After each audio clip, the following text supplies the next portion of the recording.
Hey, what's up, y'all? It's Coach Rock here from Revenge Basketball. Today, we're going to be talking about one of the moves from one of the GOATs, Allen Iverson. We're going to be talking about his deadly crossover move. So I'm going to be showing you how to get into it, how to make sure you have an effective crossover. I would say personally, this is one of my favorite moves to do. I think it's one of my better moves that I can do. And I've been doing it since I was young. So I'm going to show you kind of how I learned it. And then I'm going to show you how you can easily add it to your game to help you create separation, to create space for your shot so that you can score more points in real games. Let's get it.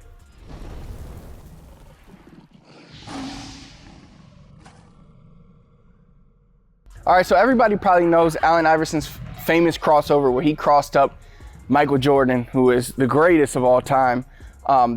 And Michael Jordan, a lot of people don't know this, but not only was he a great offensive player, but he was a heck of a defensive player too. And he was always up for a challenge. So the fact that Iverson, a young player, was able to come into the game and shake him like that just goes to show you how good Iverson was. Now Allen Iverson is from Virginia, and I'm from Virginia, so I could say I grew up like idolizing Allen Iverson. All smaller guards wanted to be Iverson growing up, but especially in Virginia, like we really wanted to be like AI. So that kind of already got me hip to Iverson, his moves. Played at Georgetown, which isn't too far from where I live right now. So yeah, I was obsessed with Iverson. And I remember, I think I was 12, maybe 13, and I was playing AAU. We were in nationals. We were playing against a team, and I was a pretty good defender, but one time we were playing a team and the dude hit me with the meanest Iverson cross, and then he hit the three on me, and my teammates was like making fun of me and stuff. And back then we still had film. We were filming games with VHS tapes, like big old cameras. But I remember I watched the kid do the move on me. We ended up beating them anyway, so it doesn't really matter. But I watched him do that move on me over and over again. I was like, dang, that move is like, I had never really seen something like that against me. And then of course my teammates were like, oh, he hit you with the Iverson. So I kind of like really just wanted to learn that move. And then ever since then, I had already been watching Iverson, so I knew of all his crossovers. And then I just really started to work on it. So the first way you work on it is you have to master beating a defender first, because you can't beat a defender, you're not going to be able to get by him. You have to be kind of shifty. You have to create ground, create space with your moves. Because if I'm just playing in like a little hula hoop and not creating any space, not extending my moves and stuff like that, nobody's going to react to any move that I do. So that was the first thing I had to master. It's the first thing you have to master, is being able to get low and attack. One of the things Michael Jordan was talking about, he talked about when Iverson crossed him, and he was like, yeah, that boy was quick, but when he hit you with that crossover, he was so low. And a lot of people, all they remember is Iverson swinging the ball way out here, but they don't realize how low he was when he did the move. Being lower helps you keep the ball closer to the ground, helps you generate more power from your legs to whip the ball quicker, to create more space. What's going to create more space? If I'm up here or if I'm down there? Of course, being lower, it's easier. So that's the first thing, is get used to playing low, get used to attacking in both directions. Because once you can start just off of one dribble, being able to, off hezzies, blow by your man, he's going to have to react to that. And when he reacts to that, that's when you'll be able to hit the cross, all right?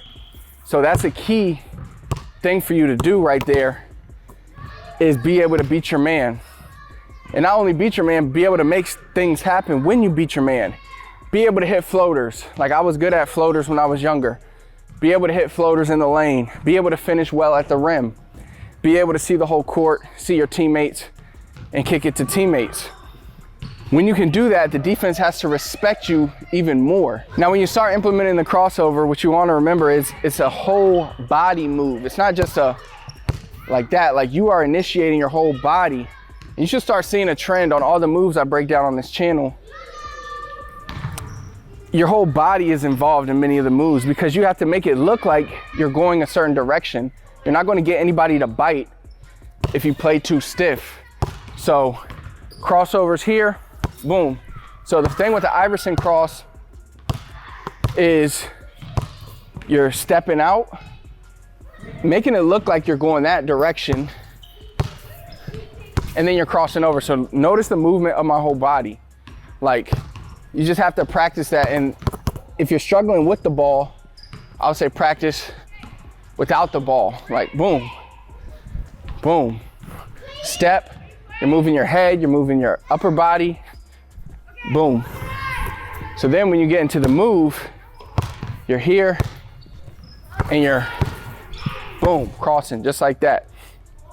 Now Iverson, his hands were probably bigger than mine, so he was able to hold it out. He probably has longer arms than me too. I have pretty short arms, T-Rex arms, but he was able to extend it a little more probably than I can do, but I say I could still do a pretty decent crossover. The key also, Iverson may have carried it a little, but over time you learn not to carry so you don't get called for, you know, traveling or carrying the basketball. So the main thing is just keep your hand on top of the ball or like here. If you do that, you're not gonna get called for carry. I may have been called for carry like after doing the move hundreds of times, maybe like 2 to 3 times throughout my whole like career. All right, so very rarely, unless the ref was just hating. But so boom, keep your hand on top of the ball. Notice my hand doesn't go like this. It's not going like that. My hand's on top of the ball the whole time. All right, so one thing you'll also notice with Iverson, he said he caught Jordan, he knew he had him when he bit the first time. So what he means by that is first he kind of baited him a little, which is just that little, it's like a short cross. Boom, so he had him, boom, and then he hit him with it.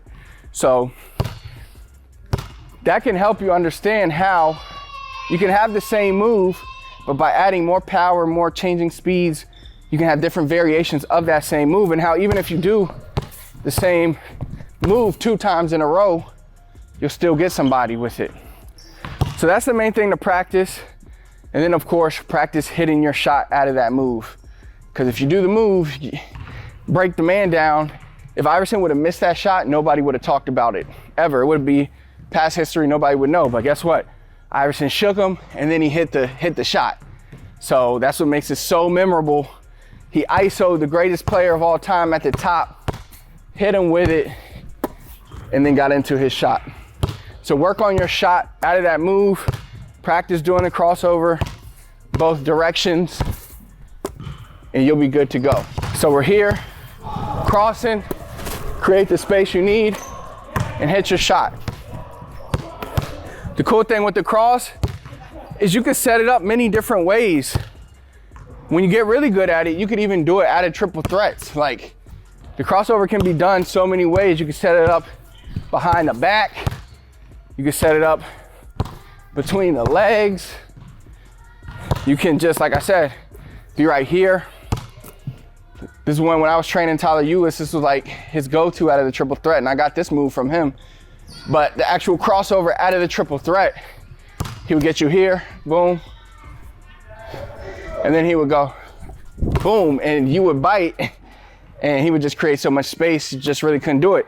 Or he wouldn't even bait you like that. He would just straight out of it, boom. And then he would hesitate, step back, a lot of different things you can do out of that. So once you get the basic move down, you'll notice that there are many ways you can add, you can add elements to and after the move, counters to the move that can make your crossover more effective. Thanks so much for watching. If you found this video helpful and you are looking to take your game to the next level, I have a free training for you. It's called my 3 biggest secrets to become a lights out shooter in real games. I'll put the link in the comments for you. Just scroll down, click that link that is pinned in the comments. That'll take you directly to the page where you can read all about my 3 biggest secrets to help you become a lights out shooter. Shooting is important. It's needed to become an elite player. If you can't shoot, I don't care how good your handles are, you're not going to be effective. So definitely check that out. If you enjoyed the video, do me a big favor, hit the thumbs up for me, comment below, let me know what else you need help with. Last but not least, please do not forget to subscribe to our channel, turn on notifications so you never miss another video. Until next time, I'll see you then.